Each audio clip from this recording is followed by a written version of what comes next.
Well, welcome and thank you for joining us today. My name is Sydney Gary, and I'm the Conference and Communications Coordinator for the Natural Start Alliance.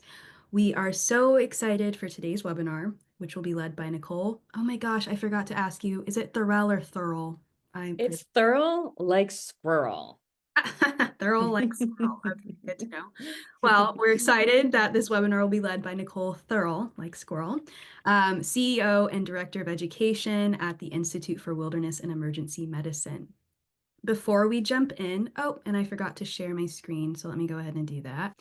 All right, so just to briefly orient us and give an introduction for the webinar before I hand things over to Nicole. Today's webinar is actually a reprise of a conference session that Nicole led at the 2024 NatStart conference, which was held in Portland, Oregon this past summer. It was clear that mental health is a topic that really resonated with our community because the session was so full that we unfortunately had to turn people away. And it was also clearly a great session because it was mentioned over and over in our conference evaluation as a highly valuable session.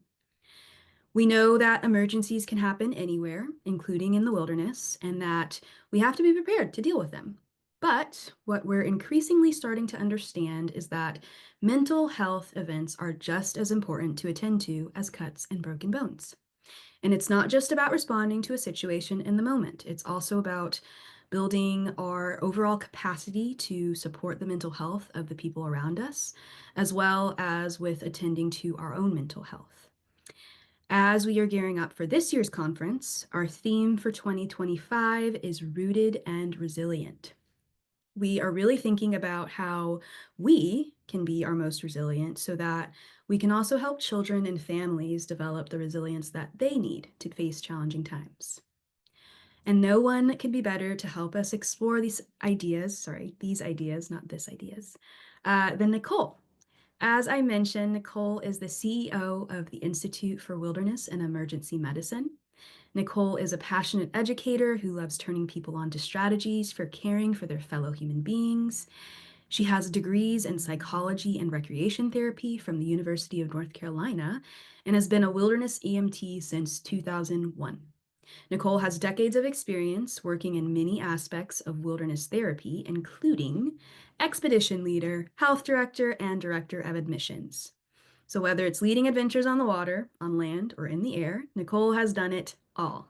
She's been an adventure racer, a raft guide, high ropes facilitator, a clinician for kids with autism, a Waldorf high school teacher, and a mom. Nicole, thank you so much for coming back to lead this webinar. I will stop sharing my screen and pass things off to you.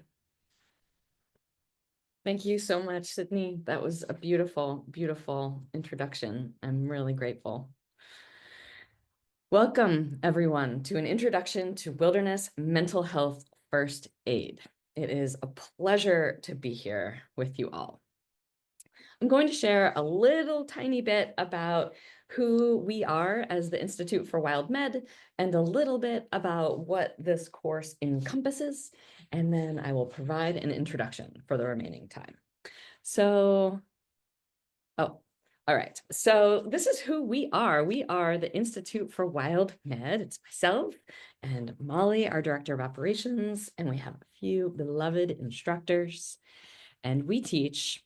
Well, let me tell you why we exist first, and then I'll get to the nuts and bolts of what we do. We exist because we believe the most important work of our time is connection to ourselves, each other, and nature. So we exist to offer trainings and tools to help people do that more easily. That's it. We're striving to do just that, and you all are the ones I'm imagining many of you to be the ones who are doing that most directly. So I really hope that I can offer you something today to help you in your good work of facilitating, again, connection to oneself, each other, and nature. And so we teach CPR, we teach first aid, we teach wilderness first aid. We do this online, we do this in person, we do it in a hybrid fashion. We also curate first aid kits, all again to the end of nature connection. All right, so what is wilderness mental health first aid or first responder? There are three pillars to our course. One is how to support people who are experiencing the acute stress response from having been injured or ill in the field. And that's just caring for the whole person, not just a sprained ankle or a broken arm, but caring for the whole person experiencing that trauma. Not only them, but also the caregiver. Maybe that's you. More and more, our students are telling us that in the face of broken bones, bleeding, injuries, stress, they themselves are becoming overwhelmed with their own version of an acute stress response, and they are unable to mobilize themselves to care for people who are injured. This is not something we heard a lot from our students prior to about 5 years ago. They were here to talk about the cuts, the bruises, the lacerations, the abrasions, the puncture wounds, the impaled objects, the broken bones, potential spinal. What am I going to do about it? And now more and more, not only are people demanding information about how to care for the whole person, but they're also sharing with us how hard they feel it is to care for someone who is injured.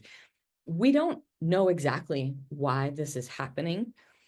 My hypothesis is that many people are operating at an elevated baseline nervous system state. And if their baseline, their default is here, and they get bumped up a bit by caring for someone's injury, they're now in a highly activated zone, which could cause someone to freeze, to faint, to have a hard time, again, mobilizing themselves to care for others. It's my best guess right now, but it's becoming more prevalent that people are sharing this issue and that people are passing out in our classes when we simulate these issues. And we never simulate in a way that is gratuitous. It's always very useful and well placed in context, but it's happening. So very noteworthy. Big inspiration for developing this course. Additionally, or perhaps even central to the course is helping people to manage mental health challenges in the field. When they become dysregulated, how can we help them? And Sydney said so beautifully, that didn't come from any literature that I offered. You said it so beautifully, how important it is to maintain a healthy nervous system as a default so that when the environment presents challenges, we can rise to meet it and then come on back to our regulated state. So the course contains a lot of information, especially for educators such as yourselves who have the privilege of being able to be with kids on the regular so that we can build in these nervous system maintenance tools into the curriculum. I understand that not all of you are in that situation. Perhaps you work at a summer camp, or perhaps you do visiting school programs at your facility. I get it. And there are definitely still tools when you don't know people well. And for those of you who work with kids regularly, so much we can be doing. And then I also hope that people finish our course seeing therapeutic tools in nature everywhere. They truly are everywhere in nature and in our world. And there's so much we can be doing for ourselves and others. And I want to attune the eye to seeing it everywhere. All right, a little bit about the pillars of the course. I want to be honest with you. We're going to cover a small sliver of the course. And I thought about it. It's like, should we go wide or should we go deep? I was like, oh, I could give them a little introduction to everything that's in there, or I can take just a tiny little sliver and we go deep down into it. I opted for that for today. I think that will allow you to walk away from this webinar with some very clear understandings of the nervous system and some tools for managing it. So we're going to talk about states of activation, particularly of the nerves. We also do talk about states of activation of the brain, left, right, up, down in the course, but we're going to stay in the nerves today. We're going to talk about the social engagement system and how it drives co-regulation, which hopefully is a hot word in your world and you're doing lots of it. I want to tell you a little bit more about it. And then we'll begin to build a kit of interventions that can be offered for each respective nervous system state that I mentioned in the first bullet. I'm just going to take a moment right now and reopen the chat. I realized it closed when I shared, just in case anything comes in that I need to tend to. Okay, so that's what we'll be working on today. And I'm not going to read this next screen out loud. I just want you to have it for reference to show how we're just a small slice. So much more to the full course. It's a 16-hour course. But again, I really think that you will walk away with a good understanding of the nervous system and tools you can use at each respective state. All right, so why we work in nature. I'd love if anyone who is feeling inspired would add a few items to the chat, reminding us all why we work in nature. Why not work in an indoor classroom? Why not work in a conventional school inside that's climate controlled, no rain, no wind? Keeps you regulated. Yes, I love that. Keeps you connected and inspired, authentic connection, inspiration, fresh air, primitive sense activation. Yes, we are built for that world. And the world that we are built for isn't commonplace anymore. Yeah, sensory experiences grounded, present, inspiring environmental stewards. Yes, excellent. So good. Yes, I resonate with all of this for sure. It gets me pumped up hearing it all. Can you forget your human obligations for a minute? Yes, great. And these things are true and real, and I feel them, and that is why I do what I do as well. And I want to take a moment, particularly because I have the opportunity to be in front of you all. My guess is we are a group of people who agree with, by and large, we agree with what's coming in the chat. And so it can be particularly hard for us, I'm going to speak for myself right now, for me to realize not everybody feels this way about nature. There are some people for whom nature is very dysregulating and very upsetting. They are out of their normal digs. They are exposed to bugs and wind and rain and so much that's out of their control. And they haven't learned tools to manage when they are so out of control. What do you do when you're hot, when you're cold, when you're wet, when you're dehydrated, when you're being attacked by bugs, when you find a tick? You know, they haven't learned these things. And so it can be hard for some people in nature. And I want to put that on the table, particularly, and this is very exciting, as more of us are experiencing the opportunity to work with people who haven't had experience with nature. I think this is good. I think this is progress, giving people opportunities to spend time in nature who previously hadn't had those opportunities because of where they are situated, where they live.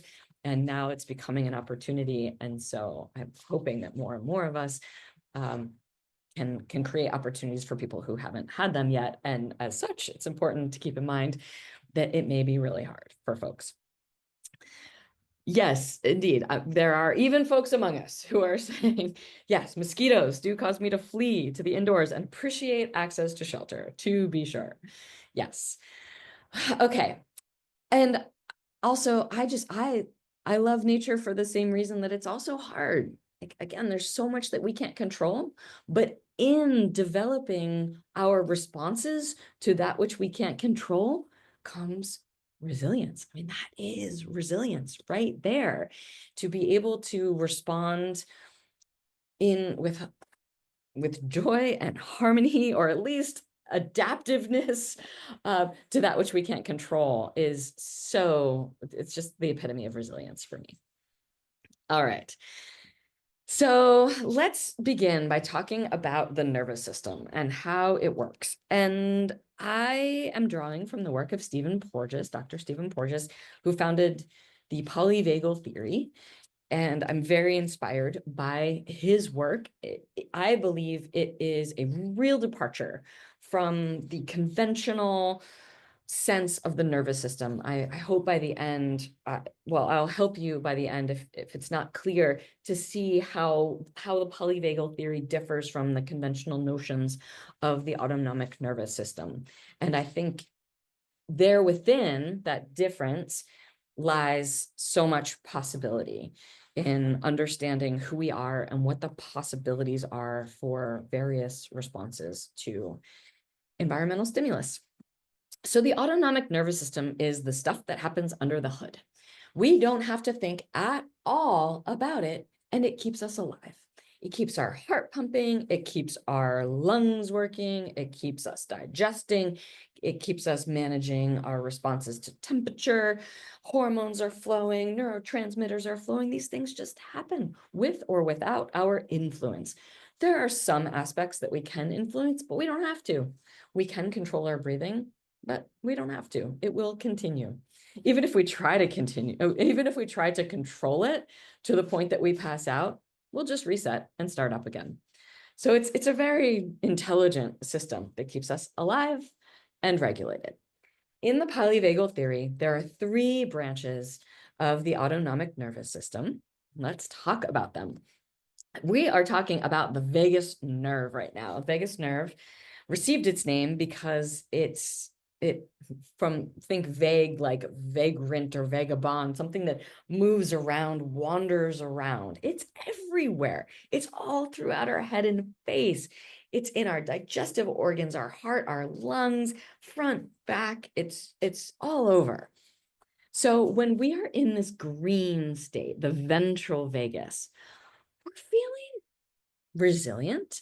We are feeling receptive. We're able to learn new information. We're pro-social. We have compassion. We're creative. We're problem solving. We're feeling really good. It's a state wherein we feel safe. Hallmark moment. I'll provide a hallmark moment for each of these states. I think the green hallmark is when I see kids building a fort out in the woods, and they're like working together, and they're giving each other jobs, and they're feeling really energized, and they have ideas, and they're trying things out. Oh, it's not working. Let's try something different. So they can really change on a dime. They're not stuck. And that's the epitome of green to me. Pro-social, problem solving, trying each other's ideas, shifting as needed, feeling receptive, resilient, and learning. That's green. So the yellow, this is what's known as the sympathetic nervous system. This is when we are in our, well, I shared a hallmark green moment. I'd love for you all to imagine a hallmark green moment for yourself, for people with whom you work. What is just a hallmark for receptivity and learning and working together? So the yellow, the sympathetic nervous system. This is fight or flight. Please note, I am not talking about freeze and faint. I'm putting them somewhere else. Often in the conventional model, you get fight, flight, freeze, faint, fawn, all lumped together, all in the sympathetic. In this model, we are talking about fight or flight only in the yellow. And in this state, we're in the danger zone. Something in the environment gives the message to the it's called the neuroceptive, different than perceptive. Perceptive means we notice, we observe, we're thinking, we're aware. Neuroception means an apparatus within us that's gathering information that's below our consciousness. And so something in our neuroceptive apparatus senses threat. So our heart rate goes up, respiratory rate goes up. We are impulsive. This is so important for those working with children who are so often either misdiagnosed or mislabeled. Their impulsivity is believed to be more of a trait as opposed to a state.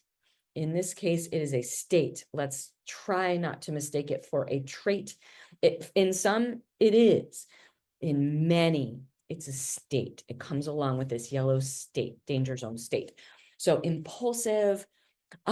One thing I didn't mention about the green is that the green, see how the green nerve comes into our face? And it does so, allowing us to use so many different muscles in our face to express ourselves. Our voice can have a lot of fluctuations in pitch and tone called prosody. We hear really accurately, we see accurately. That's all in green. Just mentioning something I forgot to talk about. In yellow, that is offline. So people become very monotone in their voice. Their face goes flat. It's not nearly as expressive, and their ears become optimized for low rumbling, danger, growling sounds, not being able to hear voices in a crowd or detect prosody or hear clarity in voice as well. Again, often misdiagnosed, kids having central auditory processing disorder. Some kids do. And for many others, it's not a trait, it's a state. And it comes along with this activation state, the impulsivity, the inaccurate hearing or inability to pick out a voice, and therefore inability to pay attention because you're not hearing someone call you to attention. And it's a state, not a trait. And it can be shifted when the state shifts. That's the good news. Okay. Let's see, a hallmark yellow moment. Oh my gosh, totally going to put myself out there right now. Shame, story of shame for me. One time I was with my family. We were staying at a camp, it's a boarding school and summer camp where I teach every year. And my family was all sleeping and I was still awake using my phone. So I was staring at a bright light, getting ready for the next day, doing some last minute emailing where I was going to be teaching a course. And my son padded up to me in his sock feet. And I don't hear out of my right ear. I only hear out of my left ear. So I didn't hear him coming. And I'm telling you, nothing hit my awareness or consciousness at all. I promise. I went from reading my email to all of a sudden, two hands on his little 7-year-old body, shoving him down to the ground. I cannot believe I did that. He looked up at me and was like, "What's going on?" I was like, "What's going on?" My partner, who was sleeping on the floor, who received my son, was, "What's going on?" And so this is just such a humbling moment and so hallmark. There was nothing in my perception, only my neuroception detected a threat. Talk about fight or flight. I fought, shoved down my own child who I'd never touched in that way. And there was no forethought. So this humbling experience that I now get to share with you. Yeah, been there. Thank you, Stephanie. Really appreciate it. Really teaches me several things. One, that there are situations where it is better to act before we think. This wasn't one of them, but I can imagine some situations in nature or in driving where it's better to act before thinking. If I had to really think about how fast is that car moving? How fast is I moving? Oh, how many car lengths are in between us? Oh, I count to 6 to know how far. No, I'll crash if I have to think all these things. Or if I'm thinking about the snake, is it yellow next to black? Kills Jack or safe Jack? That's the coral snake rhyme. Don't even try to memorize it. Just get out of the way if there's a striped snake. So, the last, well, I'll probably share other humbling things, but the really humbling thing from this situation was, as a teacher and a parent, how many times I had said, think before you act, or, why don't you think more before you act? And this situation taught me the impossibility of that in certain circumstances. Impossible. There was no moment in between sense of danger from my body, not my cognition at all, and action. And so it really put me in my place for having ever said that to anyone. Not something I will ever say again. So that's my hallmark yellow. I'd be curious. You don't have to share in the chat, but I invite you to think about your hallmark yellow in your world. So just a quick recap, increased heart, increased respiratory rate, flat face, hearing shut down, not pro-social, not compassionate, not problem solving, not critical thinking. All of that is offline by design. So that's the yellow. The red, for all of you nature lovers out there, including myself, I want to tell you that the animal in this picture is okay, even though it doesn't look okay. Yes, somebody is sharing creaky house. Dad moving through the creaky house like a ghost. So many jumpy scares. Yeah, fight or flight. Okay, so the red, this is the dorsal vagus. It's, I know the word dorsal means back, and it's not the back most, but it's back relative to the green. So the green and the red describe front back, and then the yellow is the sympathetic. So this red is absolute, like, we think we're going to die. Well, think is not the right word. And perceive is not the right word. I almost said we perceive we're going to die. That's not right either. Something in us, namely the little part of our brain in our lower midbrain, our amygdala, it's the one responsible for determining whether environmental stimulus is safe or unsafe, and then activating brain and nervous system states relative to that belief. So in this case, it's like, it's over. We're going to die. This is where freeze, faint, and fawn come in. And the idea is that when we do these things, maybe the threat will walk away because we're camouflaged or otherwise looking unappealing, or maybe it won't hurt as bad when we die. Or maybe if we placate the threat, this is the fawning piece, it won't hurt us. Maybe if we're a pleaser and we go along, it won't hurt us. They won't hurt us. And in this state, you might not see a kid looking like this. This is the extreme version. Instead, you might see someone looking very withdrawn, very checked out. My favorite word for the red is dissociated. With that word, I think layer away from reality. Or a pleaser. You may have a kid who looks very well adjusted and adapted, and they're so very helpful and always want to please you and others and do the right thing. And on first glance, you might be like, wow, that is a really well-adjusted kid. With further examination, you might realize that they are not driven by their own needs, wants, and desires, but rather by those of others as a coping mechanism due to incredible fear of any number of emotional threats. So do watch out for the pleasers. They can often surprise you as being in a red state. Okay, anything else? Oh, this is the aspect of the vagus nerve that regulates our digestion. On a good day, it works really well for us. And when it's activated, when it's in the driver's seat, that's when we have GI issues secondary to emotion. This could be heartburn, butterflies in the stomach, diarrhea. All of those are the dorsal vagus nerve. I just want to check out. Yes, thank you, Emily. Yeah, calling out how things can look so different. Okay, I'm not going to read this next slide out loud. It's just a place for me to make sure I captured everything I wanted to say for each state. Oh, actually, one moment. Sorry, the hallmark red this is classic. I already mentioned it. People passing out when they see an injury in the field. I mean, that is classic red. You see, one time I took care of a broken bone. It looked like someone had an extra elbow on their arm. And there was a bystander there who had passed out. And that was classic red moment for them.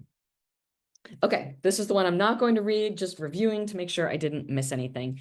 And like Sydney said, these slides will be available to you. Yeah,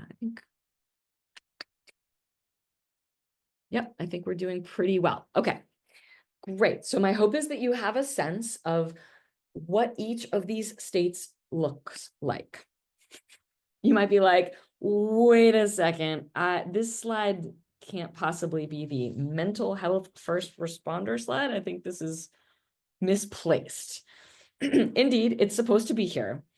Follow me. I'm going to offer a metaphor that I really appreciate for the autonomic nervous system. Hopefully, I'm not going too far out on a limb right now.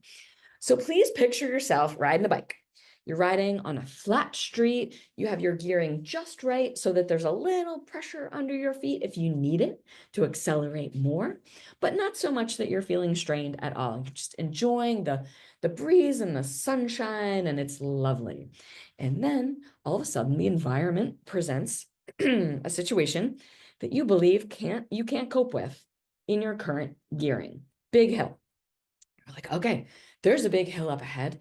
I need to make some changes to my gearing in order to be able to cope with or manage this hill.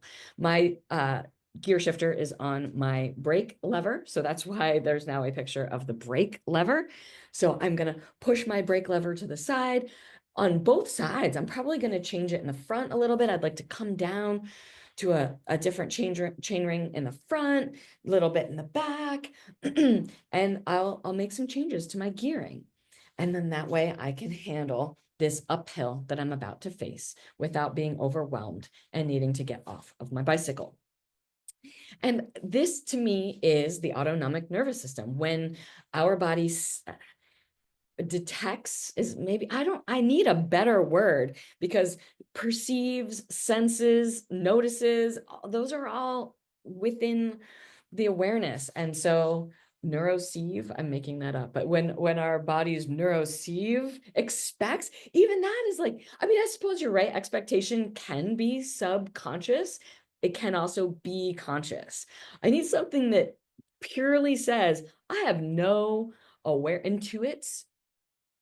Even that is like, I have a gut feeling right now I should do this, but not always. Sometimes we can respond from intuition without thinking.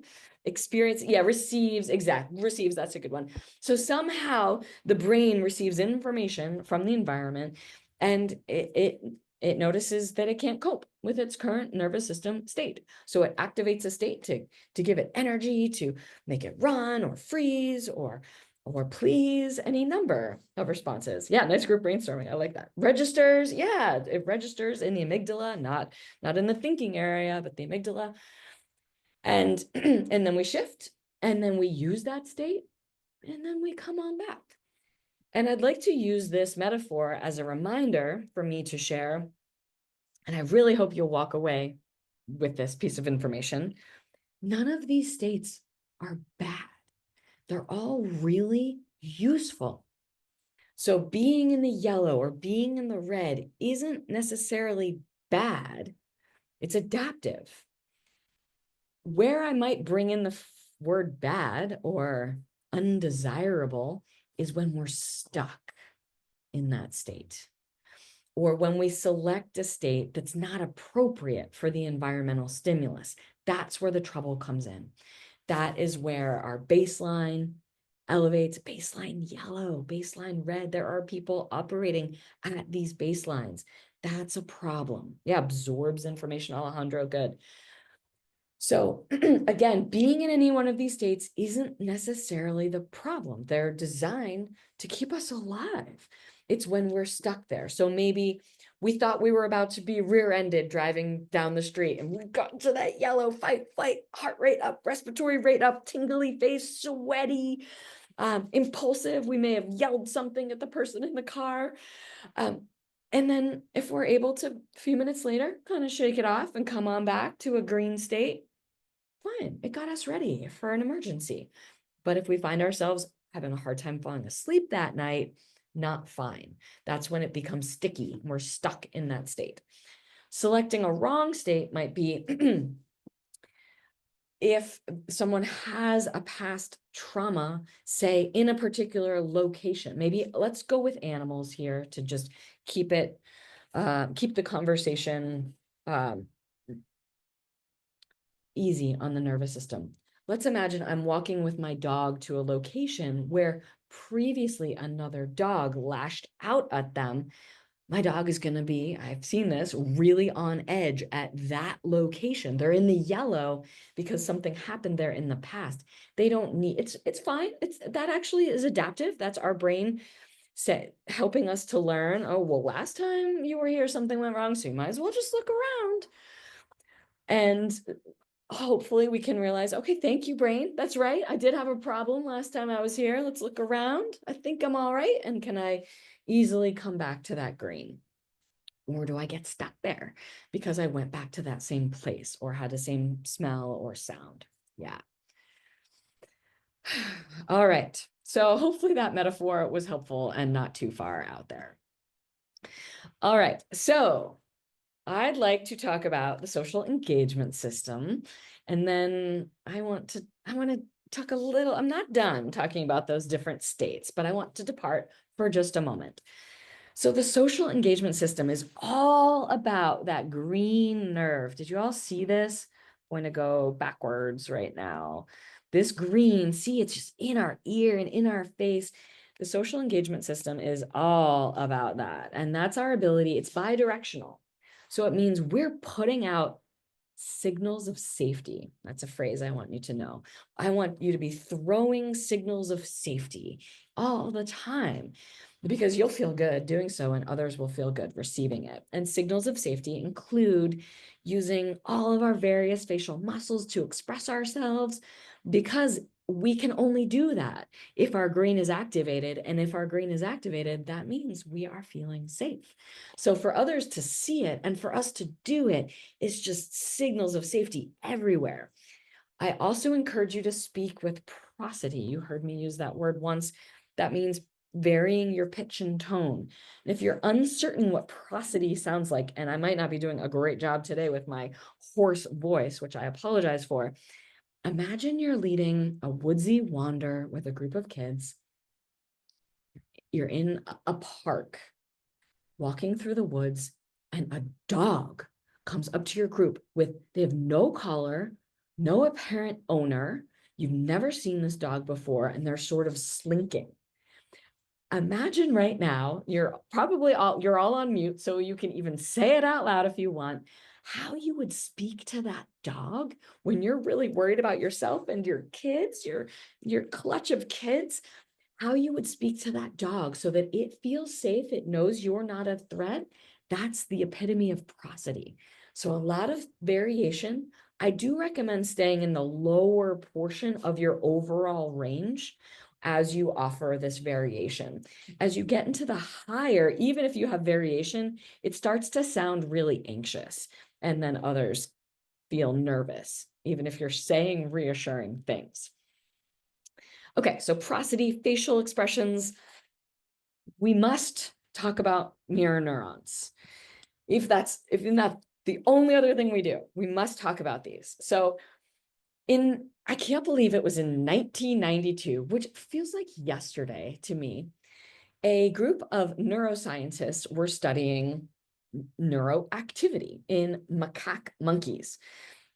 And they were simply having the monkeys pick up a peanut and they were watching the brain activity on a screen. They had electrodes set up to the monkeys' heads and they were watching the activity when it picked up a peanut. Really straightforward. Study was over for the day. One of the scientists picked up the peanut to clean up the area, and the other, who was looking at the screen, noticed that the same exact neurological activity was happening when the monkey saw someone else picking up the peanut. This is revolutionary. I know this might seem really silly, but the reason why it's revolutionary is because whether we are actually doing something, whether we're thinking about doing something, or whether we're watching someone else do something, the same neurological activity is happening in the brain.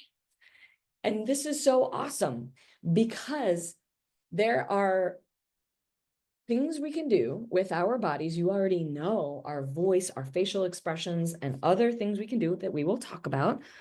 That great if we can get other people to do these activities we're going to talk about. I'll talk about, say, like grinding coffee with a hand grinder. Awesome if the kids want to do that with me. But I can just do it myself. And having them be in the environment and seeing me do it, they will receive the benefits of doing it. Yes, indeed. I'm also hearing, yes, play. It's a heavy role in social interaction, engagement, and nonverbal communication. Absolutely. As a recreation therapist, that is my MO. You're speaking my love language, Jacob. Exactly. So important. So again, the mirror neurons are amazing because how we are in someone's presence, if we are taking steps to regulate ourselves, they are receiving the benefit. They don't actually have to do the things. They can, all the better, but they don't have to. And what an amazing offering we can make where we can simply say, I don't even know what to say right now. I just need to take a deep breath. I don't know if you could hear my breath. Often that gets filtered out, but stating it and doing it, they will receive the benefit of having taken a deep breath, even if they don't do it. So that's why I'm on such a soapbox about co-regulation and mirror neurons, because people can benefit from the ways we carry ourselves. Essentially, yeah, leading or guiding by example. Yes, Sydney, exactly. I like to think of it like I'm lending my nervous system to someone else when they're having a hard time, if I can remain in my regulated state. Okay, that was my soapbox for mirror neurons and the social engagement system. The social engagement system is based on neurons. Mirror neurons. Okay, so I already asked you to think about how you would talk to an unknown dog approaching your forest preschool class. I just wanted to take a moment, hopefully this will carry with my hoarse voice, and articulate prosody versus no prosody. Actually, the ultimate prosody, which I will not drag you through right now, especially with littles, and this is Nat Start, so most of you work with littles, is singing, which is why so many in Waldorf schools, Montessori schools, public schools too, but they really are ingrained in these other independent philosophies. Singing to support transitions is so good for the littles. I mean, that's the ultimate prosody. And then sub-ultimate on a day like today, I might just say, we're going to go outside. It's time to get our shoes on. I'm excited. I'm enthusiastic. Pitch, tone are varied versus we are going outside now. It is time to get our shoes on. Totally flat. And I wasn't agitated or angry or upset at all. But my guess is speaking that flat will put people on edge as if I am agitated and upset. There are heartbreaking videos.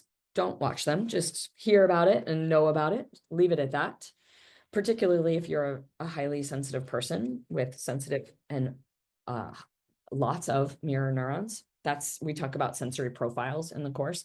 There are videos of babies that were researched where there are adults across from them, either reflecting their emotion or displaying a flat face. And when the adult is displaying the flat face, it is very agitating to these babies. They become very, very, very upset after they're emoting and not receiving a mirror of the emotion. It's heartbreaking to see. And so that reminds us just how important it is to have prosody, have pitch and tone variation, mirror what others are experiencing, look at others.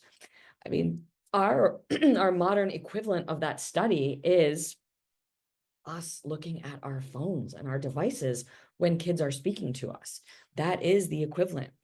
For many kids, that study is being carried out every day when they seek the attention of adults in their world who are looking at their devices. I'm a parent. I'm guilty of this. No shame. Just bringing some awareness to it. All right. I said I want to talk a little bit more about the nervous system. Okay. So when I teach in person, we play a game called Hawks and Chickadees at the start of the course. And you can imagine what this is. It's a classic predator and prey game. Hawks need to tag enough chickadees for their meals. Chickadees need to go out into the environment and gather enough food, which is usually like bandanas that I put in the environment. And so the chickadees are taking a risk and going out to get food, but they're at risk. The hawks could get them when they're out. And when they are tagged, they must fall to the ground unresponsive, and they can be resuscitated by their chickadee friends who touch them and look at them and smile. There's a safety base. You get the idea. We play the game, and then we come inside, and I teach all about the autonomic. We don't debrief at all. We just play the game. And then I teach about the autonomic nervous system, social engagement system. You've been through it all. And then I say to the group, tell me about your nervous system states when you are playing that game. And typically you can likely imagine what I hear. I was yellow. I was danger zone. I was being chased. My heart rate was up. My breathing was up. I was impulsive. I was scared. I was under attack. And some will say I was red. I'd been tagged. I had to fall and freeze. Pretty classic. Or I tried to camo with the environment being really still and red. And I'm like, totally. Yeah, I saw that yellow. I saw that red. Absolutely. But then I can also add, but I also saw you laughing and I saw you smiling and I saw some pro-social behavior and problem solving. I saw you run out to distract the hawks while the others ran for the food. That is critical thinking, problem solving, and pro-social right there, which comes right out of green. That's really interesting. I saw compassion. I saw you resuscitate each other, even though that put you at risk. And so it's such a beautiful example of, and this is really a departure from the conventional thinking about the nervous system. There are a myriad number of permutations, possible combinations of these nervous system states. So it's possible that the red's in the driver's seat when someone's passed out from seeing the extra elbow, but often situations involve all three states at work to varying degrees at once.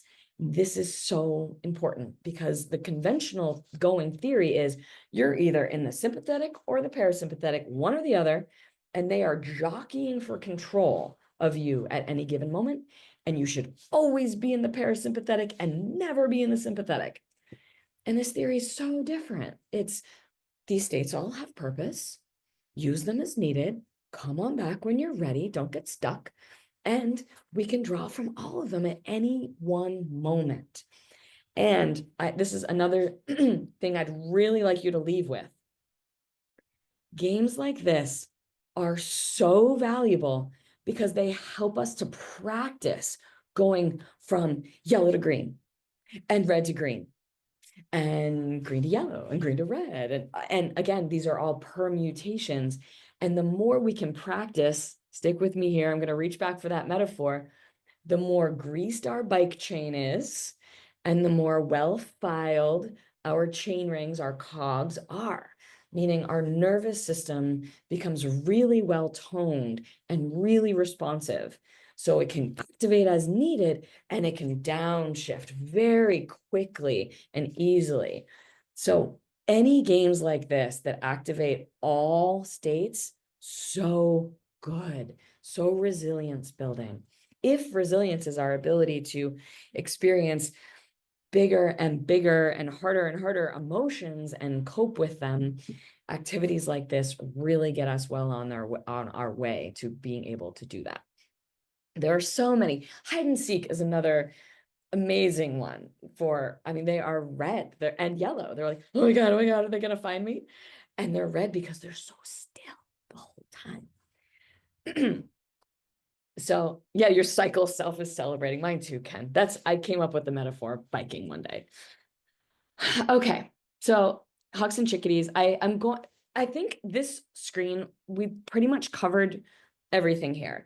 I've already talked about how it's not a binary of one aspect of the nervous system being good and bad, or one being all there is and the other being all there is at all. In fact, there are multiple pathways involved in even any one situation. I do want you to know these two more bullets. I really would like for you to leave with these two. Listen, 80% of the nerve fibers that are informing the amygdala about the environment with regard to safe, no safe, gather information from the body, and only 20% are gathering information from the brain. So you can talk to a kid, you are safe, you can breathe, you're getting enough oxygen, someone having a panic attack. It's not useless to talk to them, but the biggest bang for your buck is going to be engaging with them on a bodily level, on a somatic level, not on the brain. It's only 20% of the information. If you want to convince the amygdala, it's all good, you can relax, you're giving it 1/5 of the information can come from what you say. 80% needs to come from what they're doing, what you're doing using their body. I'll offer a few strategies in our last few minutes of that. And then the last thing I wanted to say is how safe we feel, not how safe we are, determine our nervous system state. And these two bullets are definitely intertwined. What I mean by that is if we were all to go on the same cliff with the same harness and the same carabiner and the same rope and the same type of anchor, we would all be equally safe. And we could try to tell everybody who was feeling nervous, you're safe because this carabiner can hold X number of kilonewtons. It doesn't matter. Like, it doesn't matter how safe you say they are, or even how safe they actually are. It's how safe they feel that determines which state their amygdala is going to select for them. So our job is to make sure that they actually feel safe. Okay. Yeah, I mean, some people think about that cliff and they're like, let's do it. And some of you are probably sweating just thinking about being up there. And we're all equally, safe from the cliff right now. We may have different degrees of safety where we are, but we're all equally safe from that imaginary cliff right now. And we're all having a very different experience just hearing about it. Okay, so core principles of wilderness mental health first aid. So meaning core principles of selecting your intervention, really. Rhythmic, repetitive, and relational. Rhythmic and repetitive and relational. Anything that we do that checks those boxes will be convincing the body, okay, things are okay. You got this. Body before brain, you already know that, and co-regulate and the social engagement system. So I have just a few minutes, but in these few minutes, I want to introduce you to these buckets, if you will. So each of these buckets, they're deep wells full of, I use the word intervention because they are interventions, but I really would prefer if you could use them as prophylactic tools too.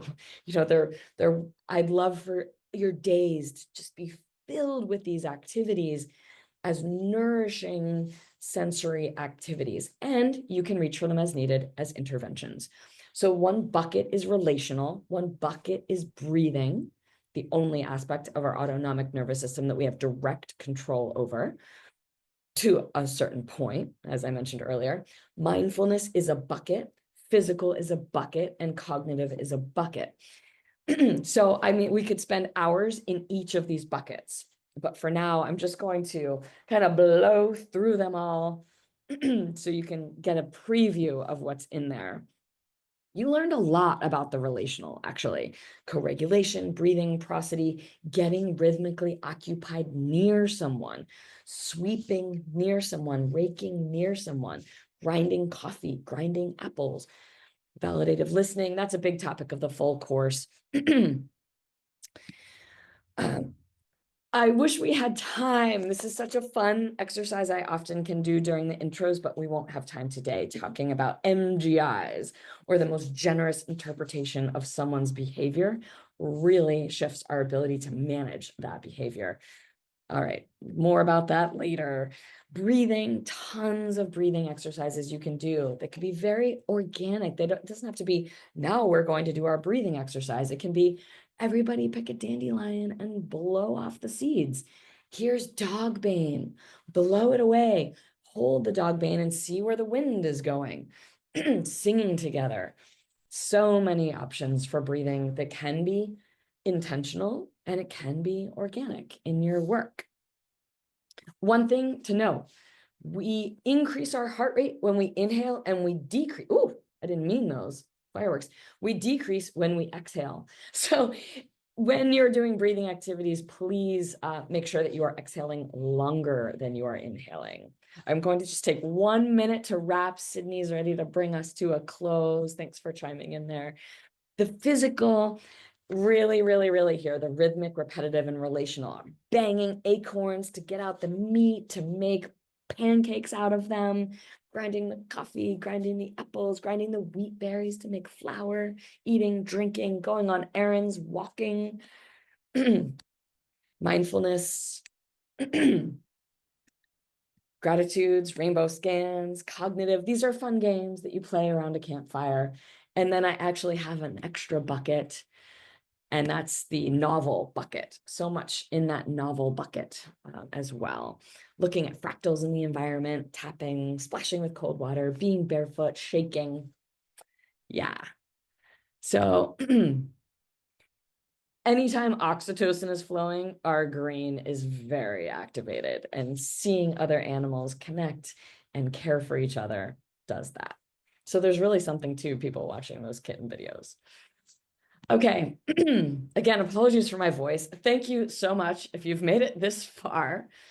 And thank you for this opportunity. Sydney, I'm going to let you take it over to close us out, and then I'll be on deck for our final words. Oh my gosh. Nicole, you are, first of all, so funny. Such an engaging presenter.